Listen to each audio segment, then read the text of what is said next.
Ya, sukses penyelenggaraan dan juga sukses prestasi menjadi semangat kita bersama ketika kita menyelenggarakan PON di tengah pandemi yang sekarang sedang berlangsung di Papua.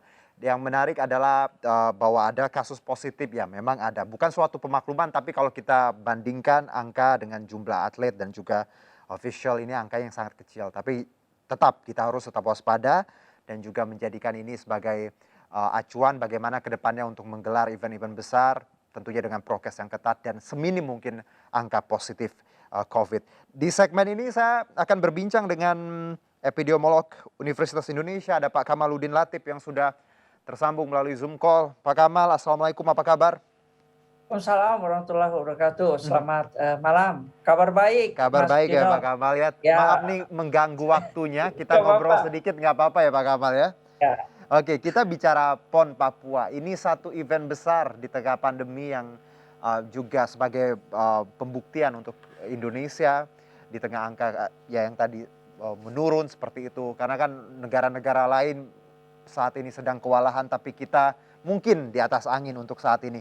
Kalau Pak Kamal sendiri melihat PON ini dan dengan angka yang tadi 29 orang positif, bagaimana Anda sebagai epidemiolog melihat atau menyikapi hal ini?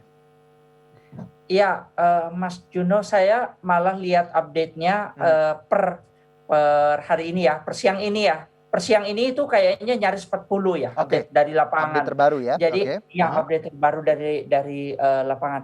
Jadi kalau kita lihat dulu pasca ketika Olimpiade, saya menyampaikan juga sebetulnya dalam sebuah kesempatan bahwa eh, event terbesar dunia itu terselenggara kemarin itu adalah Olimpiade Tokyo. Iya. Nah, Olimpiade itu di mana masyarakat dunia dan kita mencatat kisah Olimpiade dengan segenap pembelajarannya. Terlepas dari itu, tetapi kita lihat bagaimana sebuah event olahraga terbesar dunia bisa diselenggarakan dengan baik karena adanya perencanaan yang matang, kemudian konsistensi, implementasi, dan kolaborasi. Ini menjadi penting ya, karena kalau kita bicara event berarti ada penyelenggara, ada pemerintah, kemudian ada atlet, dan juga jangan lupa ada rakyat di situ yang jadi penonton. Nah ketika itu kita sampaikan juga bahwa pemerintah berencana untuk menggelar event ini di Oktober yang sekarang ini, tentunya itu bisa banyak ditiru. Nah, saya melihatnya begini, bahwa kalau kita perhatikan memang dari data itu ada 7.000, kita bandingkan dengan 7.000 atlet ya, kita bandingkan dengan Olimpiade itu ada sekitar 11.000. Ada 7.000, tetapi yang berbeda adalah bagaimana sebuah satu kompetisi dengan kompetisi lain itu disaksikan oleh penonton. Jadi kita lihat penonton dan kita tidak tahu bagaimana kondisi di lapangan. Karena kalau misalnya kontrol di lapangan itu bisa dilakukan sedemikian strict. Lalu kalau saya perhatikan misalnya ya dari tayangan kita lihat bagaimana rapatnya antara satu official dengan official yang lain itu juga menjadi indikasi dari segi epidemiologi bahwa sebetulnya protokol itu tidak dipatuhi secara ketat. Itu juga termasuk penyerahan hadiah dan seterusnya atau apapun kegiatannya itu kira-kira Bang Juno. Iya, ini menarik ini Kang Gamal membawa hal ini karena kalau saya compare juga ya kita dengan Tokyo nyaris tidak ada penonton baik itu opening dan juga beberapa venue olahraga besar seperti itu dan juga penyerahan hadiah di Tokyo juga diambil sendiri seperti itu ya Kang ya medalinya. Kalau ini tadi sempat ada tos masih ya sedikit walaupun dengan bagian punggung tangan seperti itu. Nah ini juga harusnya jadi perhatian ya Kang Kamal bahwa Tokyo sebenarnya bisa jadi benchmark untuk kita lebih baik lagi seperti itu. Betul. Jadi ada beberapa event. Yang terakhir kan kemarin Piala Sudirman, tapi itu kan hanya satu cabang olahraga. Betul. Jadi kita mesti melihat dan di masa pandemi ini yang paling bagus untuk menjadi referensi kita adalah Olimpiade itu. Bagaimana penyelenggaraannya. Nah, kalau kita bicara tentang transmisi penyakit, hanya tinggal menunggu waktu ketika sebuah event diselenggarakan dengan tidak mematuhi protokol kesehatan dengan bagus, dengan ketat, maka klaster itu akan bermunculan. Kenapa saya katakan demikian? Oleh karena event seperti ini kan akan disaksikan banyak orang, akan ada kumpulan. Nah, kumpulan ini berada di satu titik-titik tertentu, misalnya di Jayapura. Saya beberapa kali ke Papua ya. Jadi kalau kalau di Jayapura ada, di Merauke ada. Nah itu tidak mungkin di tempat itulah, di Jayapura itulah akan muncul klaster tertentu. Kemudian di Merauke, seperti yang dilaporkan hari ini bahwa ada 4 kabupaten yang jadi lokasi dan 4 klaster sudah muncul. Kota Jayapura, Kabupaten Jayapura, Mimika, dan Merauke. Iya. Jadi itu yang harus menjadi perhatian sebetulnya baik pihak penyelenggara, terutama Satgas. Saya mengatakan Satgas di sini, Satgas tidak boleh tunduk kemudian mengikuti keinginan banyak pihak, tetapi Satgas bisa berdiri untuk kebaikan bersama. Seperti itu, Bang Juno. Baik, iya, kalau terkait kasus tadi Anda menyebutkan memang ada di 4 tempat ya, klaster kota, Kabupaten Jayapura, Merauke, dan Mimika. Jadi ini yang jadi perhatian. Nah, kalau bicara tadi pernyataan Anda bahwa Satgas tidak boleh ya harus tadi konsisten ya dengan prokes segala macam dengan acuannya. Tapi kita tahu bahwa ini pekan olahraga ya Papua seperti itu. Mungkin ada pemakluman ketika di lapangan karena kita tahu semangat dari saudara-saudara kita di Papua yang ingin menyaksikan dan juga social distancing tadi agak berat seperti itu, Pak Kamal. Jadi harus gimana? Kalau memang tidak boleh ada pemakluman sedikit pun terkait tadi social distancing ataupun kerumunan, ya Pak Kamal ya?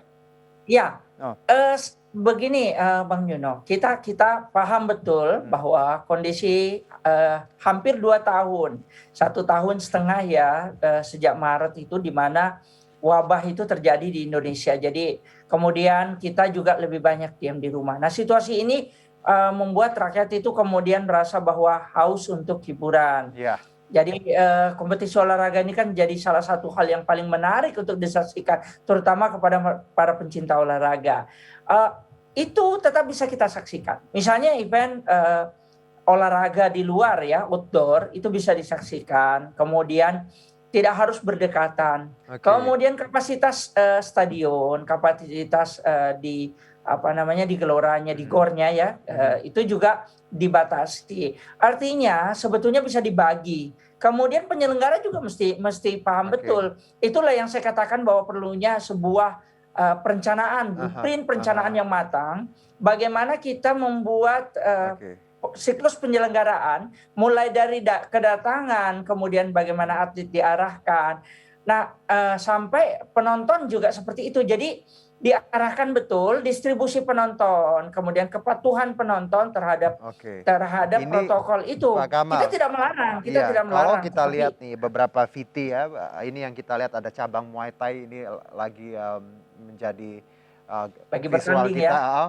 Ini memang ya kalau bicara social distancing hampir tidak ada, masker juga saya lihat tadi ya mungkin banyak yang pakai masker tapi juga ada beberapa yang tidak pakai masker. Ini jadi gambaran bahwa bagaimana seharusnya panitia tidak memaklumin hal itu, Pak Kamal ya. Bagaimana mereka harusnya tadi mengatur walaupun ada penonton tapi harus ada social distancing, masker harus tetap digunakan, tidak boleh teriak-teriak. Even di Tokyo pun kemarin seperti itu. Saya berbincang dengan official dan juga beberapa teman-teman yang berangkat bahwa tidak diperkenankan untuk teriak walaupun sudah memakai masker seperti itu ya, Pak Kamal.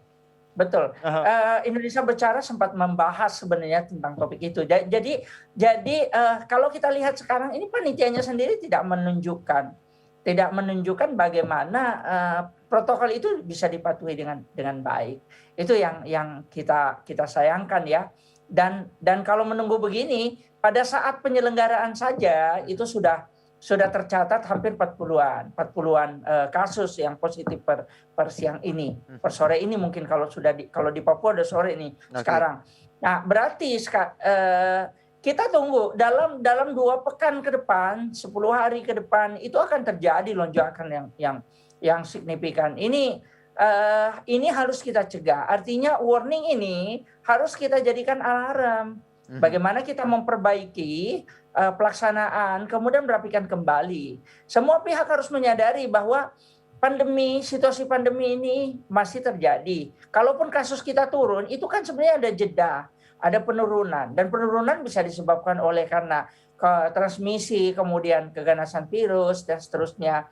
Mhm. Itu tetapi bisa naik lagi, apalagi kalau kita tidak mematuhi Oke. hal-hal yang harus kita Jadi lakukan. dengan Dan kata dan juga pemeriksaan ya Bang Juno. Saya mhm, pikir pemeriksaan setiap hari. Nah ini teriakan-teriakan ya kalau kita lihat dari gambar tidak pakai masker seperti itu. teriak-teriak, heeh, Iya, berteriak-berteriak. Itu bagaimana kita membayangkan dari droplet yang keluar itu heeh heeh, berapa oke. berapa ini virus Jadi, yang keluar. sebenarnya, dengan adanya temuan ini harusnya Satgas dan juga panitia makin memperketat ya, belum belum terlambat sih sebenarnya ya. Tapi kita juga lihat bagaimana, sebenarnya menikmati olahraga juga tadi Pak Kamal, ada euforia adrenalin ketika menyaksikan. Ya memang Betul. resiko kalau ada penonton ya pasti akan seperti itu atau memang sebaiknya Pak Kamal, dari awal memang tidak boleh ada penonton ataupun ya tadi jumlahnya tidak sebesar ini atau mungkin I don't know mungkin mereka menerapkan 25% ya untuk saat ini, tapi tidak tahu di lapangan seperti apa Pak Kamal? Nah, kan harusnya, panitia sadar betul bahwa ketika terutama Menpora, saya langsung menunjuk aja, Kemenpora harus bertanggung jawab kalau Mhm terjadi apa-apa. mhm, Jadi, itu dari awal kan kalau misalnya diputuskan ada penonton, berarti harus harus diketahui betul mekanismenya. oke, Misalnya dibatasi dibatasi, entah 25%, 50%, mhm, dibatasi dan itu harus berjalan di lapangan. Nanti jangan sampai semua tunjuk hidung nih. oke, Si ini salah, si itu salah, daerah salah. Jangan sampai kita bicara ketika kasusnya masih sedikit. mhm, Nah, itu diatur betul. Jadi oke, kalau misalnya memang yang saya katakan perencanaan itu termasuk sebetulnya ketika penonton mau hadir di stadion itu sudah terdaftar, karcis dijual jauh-jauh jauh hari sebelumnya. Kemudian disampaikan bahwa karcis sudah tidak ada. Jadi penonton bisa untuk cabang olahraga sepak mhm, bola tidak, kemudian cabang yang lain bisa masih kosong seperti itu. oke, Jadi distribusi itulah yang bisa baik dipakai. Dan dan dan ini ada sekitar 7.000 dan ofisial yang datang ini juga saya khawatir jangan-jangan ofisial ini harusnya memberi contoh. Ini kita adalah yang datang ini kan olahragawan, ofisial olahragawan. Sifat-sifat sportivitas itu sebenarnya fair play itu dijunjung. mhm, Bagaimana kita memberikan contoh yang baik. mhm. Itu yang harus dijalankan betul ya Bang Juno. Iya, ini ajang olahraga harusnya kita tahu sangat mengerti arti kesehatan harusnya Kang ya. Betul, betul. Nah kalau kalau, oke kita jeda dulu deh sesudah dibisikin untuk break dulu nanti saya punya pertanyaannya setelah jeda tetap bersama kami Bang Kamal ya. Ya. Baik kami akan kembali setelah jeda berikut.